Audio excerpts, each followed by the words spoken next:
दूर जंगल के बीच एक गांव था जहां पर एक चुड़ैल का साया था। जब जब उस गांव में रात में कोई भेड़िया रोता तो वह चुड़ैल के लिए एक संकेत होता कि आज यहाँ पर एक बच्चे का जन्म हुआ है। आज वही भयानक रात थी। कितने प्यारे जुड़वा बच्चे हैं। एकदम मुझ पर गए हैं। रहने दो, उसकी नाक देखो बिल्कुल मेरे जैसी है। तभी वहां पर चुड़ैल आती है और बच्चों को उठा लेती है। डर के मारे बच्चे रोने लग जाते हैं। आखिर मैं ही क्यों, कुछ देर तो देख लेने देती। चुड़ैल जोर जोर से हंसते हुए, क्यों, अगर देर से आती तो भी कौन सा इन बच्चों की जान बच जाती। यह सब पिता से नहीं देखा जाता और वह पास में रखी कुल्हाड़ी उठाता है और चुड़ैल को मारने की कोशिश करता है। चुड़ैल ऐसा करने से पहले ही उसको अपनी शक्ति से रस्सी में बांध देती है और कहती है, ना ना ना ना ना, ऐसी गलती मत करना।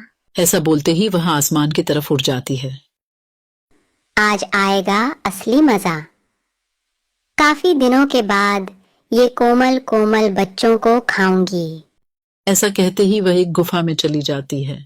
गुफा में और भी बच्चों की हड्डियां पड़ी होती है।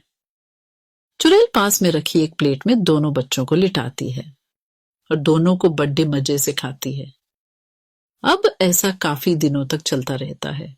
जैसे ही किसी के घर बच्चों का जन्म होता, चुड़ैल उन बच्चों को उठाकर ले जाती और अपनी गुफा में जाकर उन मासूमों को खा जाती। गांव के लोग परेशान होकर एक तांत्रिक के पास जाते हैं। तुम अपने बच्चों के पैदा होने पर सारे दरवाजे खिड़कियां बंद रखना। किसी को भी पता नहीं लगना चाहिए कि किसी घर में बच्चे का जन्म हुआ है। गांव के लोग ऐसा ही करते। जिस घर में किसी बच्चे का जन्म होता, वह 1 महीने तक अपने घर के दरवाजे खिड़की बंद रखता। न आवाज बाहर जाती, न किसी को पता चलता। चुड़ैल करहाते हुए कहती है कि हाय, भूख के मारे बुरा हाल होता जा रहा है। ये क्या हो गया है? और गांव के लोग एक भी बच्चे को जन्म नहीं दे रहे। कुछ तो दाल में काला है। ऐसा कहते ही चुड़ैल गांव की ओर चल देती है। एक घर की खिड़की खुली होती है। चुड़ैल घर में झांकना शुरू कर देती है। वह देखती है कि घर के अंदर बच्चे बड़े हो रहे हैं। हाय, जब तक इनके रोने की आवाज नहीं सुन लेती तब तक मैं इनको नहीं उठा सकती। अब क्या करूं? वह ऐसा सोचते हुए जंगल से गुजर ही रही होती है कि रास्ते में उसको एक बादाम बेचने वाली औरत मिल जाती। चुड़ैल अचानक एक सुंदर स्त्री का रूप धारण कर लेती है। ये क्या बेच रही हो? कच्चा बादाम बेच रही हूँ दीदी। ये किस काम आते हैं? बच्चों को ताकतवर बनाते हैं। ऐसा सुनते ही चुड़ैल उस औरत को अपना असली रूप दिखा देती है। वह औरत डर के मारे भाग जाती है। चुड़ैल जोर जोर से हंसते हुए, आई बड़ी बादाम बेचने वाली। बादाम तो अब मैं बेचूंगी, और वो भी कच्चा बादाम। सोच सोच के मेरे मुंह पानी से भरा जा रहा है। अगले दिन चुड़ैल एक औरत के रूप में आती है और उसके सर पर एक बादाम से भरा टोकरा रखा होता है। चुड़ैल गाना गाते हुए, बादाम बादाम ए दादा कच्चा बादाम। एक आदमी चुड़ैल को देखकर बोलता, अरे ये क्या? कच्चा बादाम? ये किस काम का? अरे ये तुम जैसों के लिए नहीं, ये तो अमीर लोगों के लिए होते हैं, जिनको अपने बच्चे अपने जैसे अक्लमंद और ताकतवर बनाने होते हैं। तुम तो किसी भी तरफ से अमीर नहीं लगते, ना ही तुम्हारे बच्चे लगते हो। और हाँ, अगर होते भी तो तुम्हारी औकात नहीं लग रही कि तुम ये बादाम अपने बच्चों को खिला सको। ये पागल बादाम वाली, तुझे पता है तू किस से बात कर रही है? हाँ, एक गरीब से। बोल कितने के हैं ये बादाम और अपनी जुबान को लगाम दे। पूरे 100 रुपए के है, ले सकते हो। ये ले 500 रुपए और दफा हो यहाँ से। अरे अरे, आप तो बुरा मान गए साहब जी।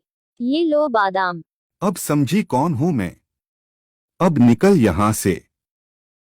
आदमी बादाम लेकर घर जाता है और जैसे ही वह बादाम अपने बच्चों को देता है, बच्चों के पेट में जोर से दर्द होता है और बच्चे जोर जोर से रोने लगते। तभी उनकी आवाज सुनकर चुड़ैल वहां पर आती है और बच्चों को उठा ले जाती है। अब ऐसा अक्सर होने लगा। चुड़ैल बादाम बेचती। जैसे ही वह बादाम बच्चों के पेट में जाता, वह जोर जोर से रोते और बच्चों के रोने पर चुड़ैल उनको उठाकर ले जाती। गांव के लोग परेशान होकर उसी तांत्रिक के पास जाते हैं। तांत्रिक कहता है, लगता है इसका आखिरी वक्त आ गया है, और हो न हो ये कच्चे बादाम वाली ही चुड़ैल है। तांत्रिक गांव वालों को एक तरकीब बताता है और अगले दिन तरकीब के मुताबिक वही चुड़ैल उस गांव में आती है। चुड़ैल गाना गाते हुए, बादाम बादाम ए दादा कच्चा बादाम। एक आदमी उस चुड़ैल के साथ मोल भाव करते हुए उसको गांव के बीच लगे हुए गोले में ले आता है। जैसे ही कच्चे बादाम वाली उस घेरे में आती है, वह अपने असली रूप में आ जाती है। अरे पागल तांत्रिक, ये तू ठीक नहीं कर रहा। अरे पागल तो तू है जो मासूम बच्चों को उठाकर ले जाती है। चल, अब तेरा आखिरी वक्त आ गया है। ऐसा कहते ही तांत्रिक एक मंत्र पढ़ता है। ओम हीम क्लीन चामुंडाय विच्चे नमः। ओम हीम क्लीन चामुंडाय विच्चे नमः। जैसे ही मंत्रों का जाप होता है, वह गोला आग में बदल जाता है और चुड़ैल का अंत हो जाता है।